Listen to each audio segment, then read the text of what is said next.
जय हिंद दोस्तों। जैसा कि आप लोग बोर्ड पे देख पा रहे होंगे, यहाँ पे लिखा हुआ है महमूद गजनी। पिछले क्लास में हम लोगों ने चर्चा किया था भारत पे हुए अरब आक्रमण और भारत पे हुए तुर्क आक्रमण के बारे में।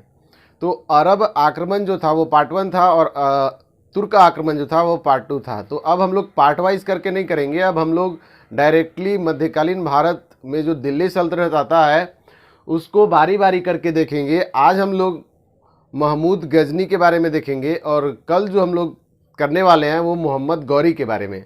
आज हम लोग बात करेंगे महमूद गजनी। तो दोस्तों, पिछले क्लास में हम लोगों ने बात किया था, आप लोग को बताया था कि महमूद गजनी जो था वो सुबुक्तगीन का क्या था, पुत्र था। सुबुक्तगीन का पुत्र था।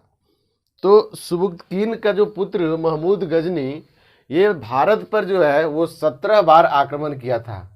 17 बार आक्रमण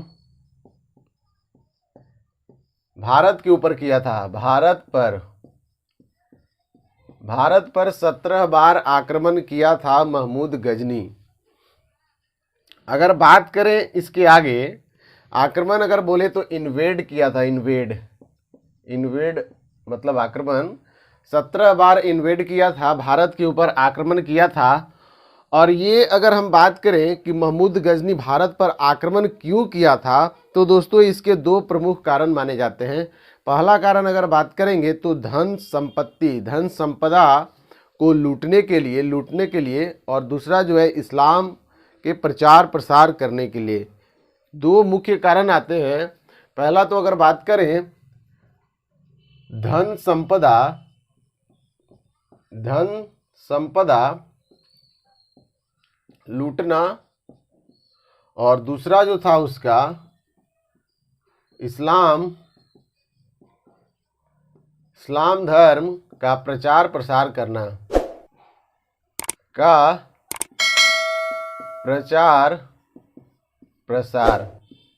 क्योंकि आप लोगों को पता है कि भारत जो है वो सोने की चिड़िया कही जाती थी और यहाँ पे धन संपदा काफ़ी थे। तो ये उसे लूटना और इस्लाम धर्म के प्रचार प्रसार करने के लिए दोनों मकसद के थ्रू यहाँ पर भारत में आया था। अगर हम बात करेंगे महमूद गजनी के इम्पॉर्टेंट अटैक जो भारत पे किया गया था उसके बारे में, तो 17 आक्रमण किया था, बट हम लोग केवल बात करेंगे जो भी इम्पॉर्टेंट अटैक है इंडिया के ऊपर उसके बारे में बात करेंगे। अगर हम बात करें भारत के ऊपर आक्रमण,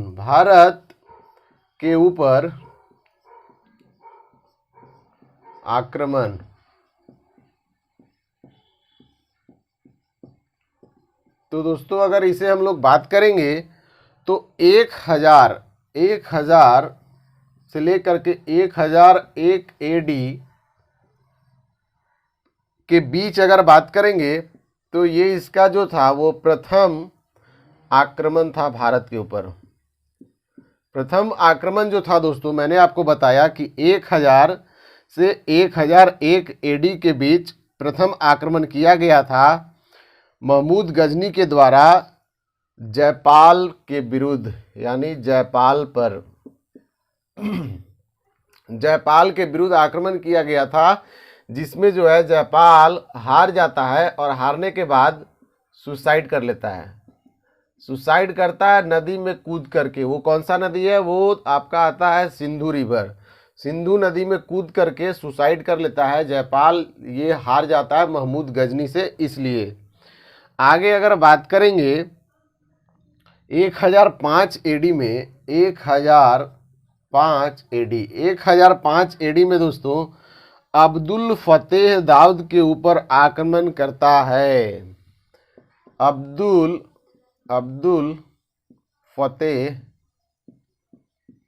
दाऊद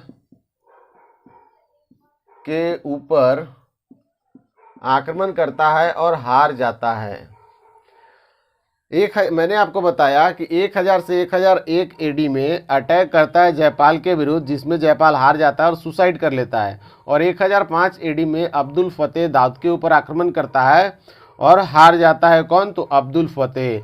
और ये अब्दुल फतेह जो था दोस्तों वो मुल्तान वाले रीजन में था। और हारता कौन है? तो अब्दुल फतेह। ये हार जाते हैं।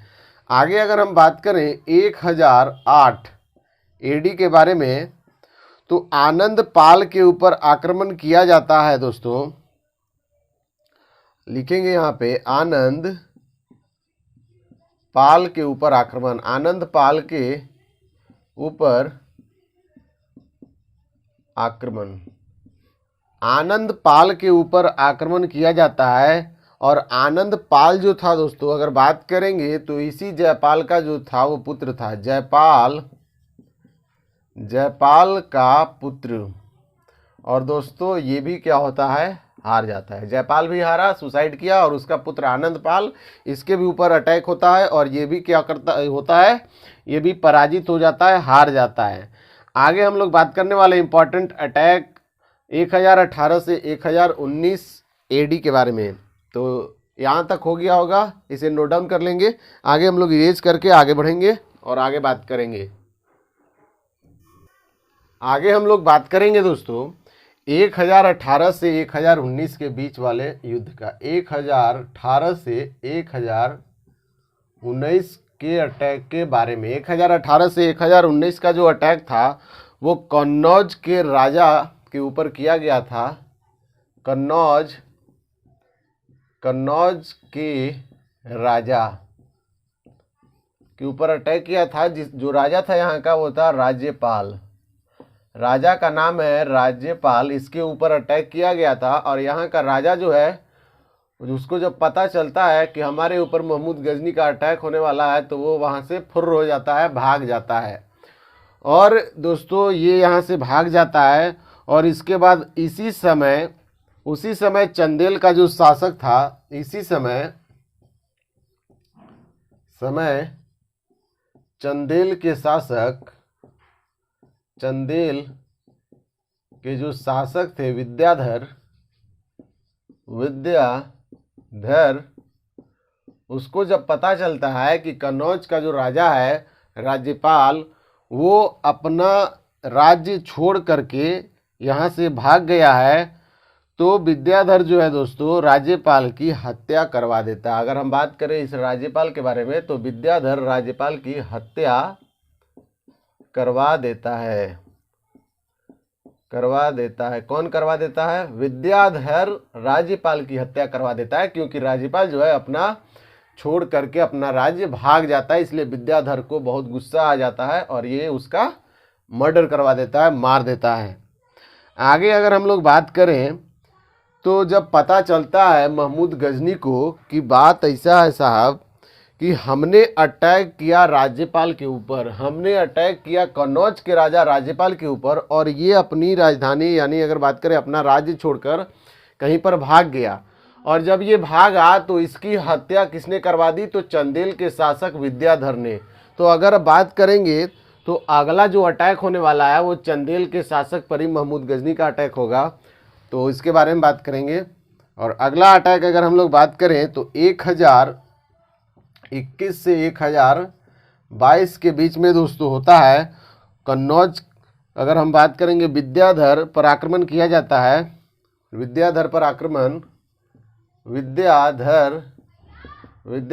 अटैक किया जाता है, आक्रमण। और उसके बाद क्या किया जाता है? संधि कर ली जाती है। संधि होती है दोस्तों, आक्रमण करके यहाँ पर संधि हो जाती है, तो आगे हम लोग बात करेंगे अब। तो विद्याधर पर आक्रमण करने के बाद संधि होता है, यानी अगर बात करेंगे तो अलायंस हो जाता है, इन दोनों के बीच संधि शर्त हो जाते हैं। तो अलायंस हो जाता है, संधि हो जाती है और दोनों फिर सही हो जाते हैं। विद्याधर पर अटैक होता है लेकिन विद्याधर को हरा नहीं पाता है, संधि हो जाती है दोनों के बीच। आगे जो बात करने वाले वो काफ़ी इंपॉर्टेंट अटैक है दोस्तों, बहुत ज़्यादा, सबसे बड़ा अटैक उसमें माना जाता है 1025 एडी में। 1025 एडी में सबसे महत्वपूर्ण अटैक, 1025 एडी में सबसे बड़ा अटैक माना जाता है। सबसे बड़ा अटैक जो है वो माना जाता है महमूद गजनी के द्वारा, और ये जो है सोमनाथ मंदिर के ऊपर किया गया था, सोमनाथ मंदिर।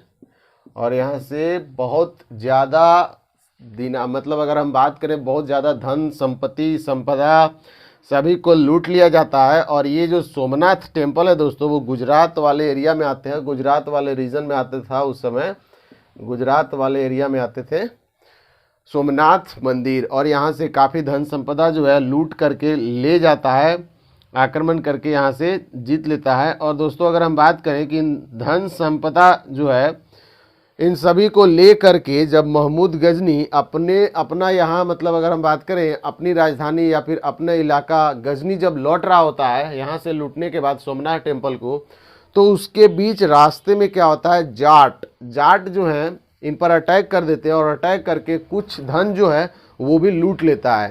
तो अगर बात करेंगे लिखेंगे यहाँ पर कि धन लूटने के बाद रास्ते में धन लूटने के बाद रास्ते में दोस्तों अगर बात करें तो रास्ते में जाट मिल जाते हैं और जाट जो है अटैक करके कुछ धन जो है वो ये भी लूट लेते हैं। तो ऑब्वियसली बात है कि जब जाट इनका जो है वो धन लूट लेता है तो महमूद गजनी इनके ऊपर भी अटैक करने वाला है, यानी इनके ऊपर भी अटैक करेगा। तो अगर हम बात करें तो आपका अगर 1027 एडी में क्या होता है, जाटों के विरुद्ध अटैक किया जाता है महमूद गजनी के द्वारा। और दोस्तों 1027 एडी में इसकी अगर बात करेंगे तो जाटों के विरुद्ध अटैक होता है और 1030 एडी में इसकी जो है वो मृत्यु हो जाती है। इसकी मृत्यु जो है 1030 एडी में हो जाता है। अगर हम बात करेंगे महमूद गजनी के द्वारा किए गए आक्रमण वाले क्षेत्र के बारे में तो एक एक करके लाइन वाइज हम लोग बात करेंगे कि किस किस एरिया के ऊपर महमूद गजनी के द्वारा अटैक किया गया था। तो उम्मीद करते हैं कि यहाँ तक आपको समझ में आ गया होगा। तो आगे हम लोग अब बात करेंगे दोस्तों कि ये किस किस एरिया के ऊपर आक्रमण किया था, किस किस क्षेत्र के ऊपर अटैक किया गया था महमूद गजनी के द्वारा। तो उससे पहले हम लोग इसके उपाधि के बारे में जान लेते हैं।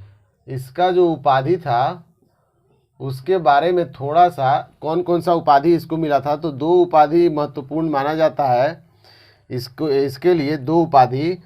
तो इसे दोस्तों यमीन उद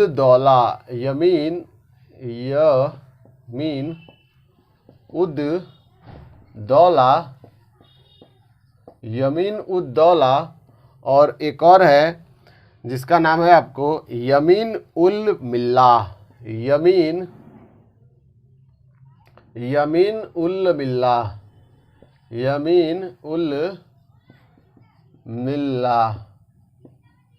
दो उपाधि महत्वपूर्ण मानी जाती है। आप इसे याद रखेंगे कि इसका जो यहाँ पे उल्टा हो गया है, यमीन उद दौला और यमीन उल मिल्लाह 2 उपाधि हैं।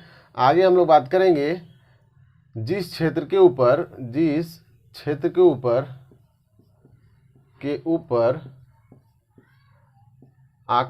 अटैक किया गया था, आक्रमण किया गया था। अगर पहला हम बात करें दोस्तों तो काबुल दिल्ली।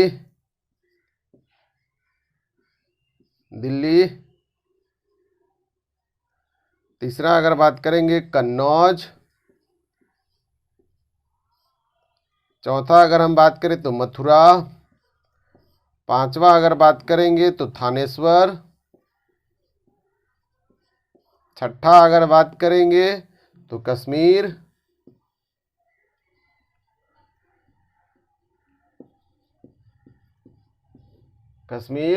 7वां अगर बात करेंगे तो बुंदेलखंड।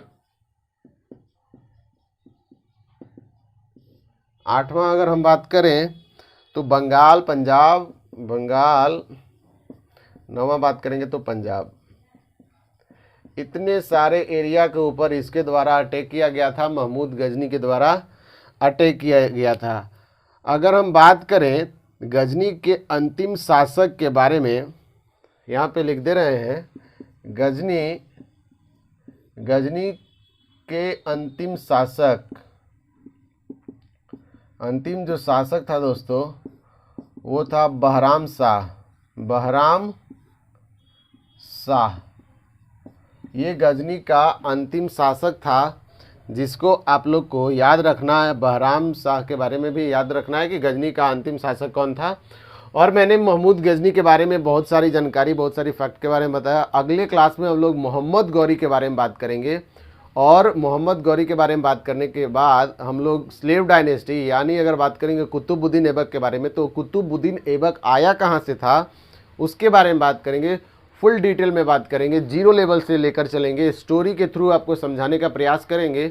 उम्मीद करते हैं कि ये सेशन आपको अच्छा लगा होगा। अच्छा लगे तो लाइक, शेयर, कमेंट जरूर कीजिएगा, और चैनल पे नए हो तो चैनल को सब्सक्राइब करके बेल आइकन प्रेस कर लीजिएगा, ताकि हमारी नोटिफिकेशन सबसे पहले आप तक पहुँचे। तो मिलते हैं अगले वीडियो में, तब तक के लिए bye bye, take care, goodbye and have a nice day, thank you.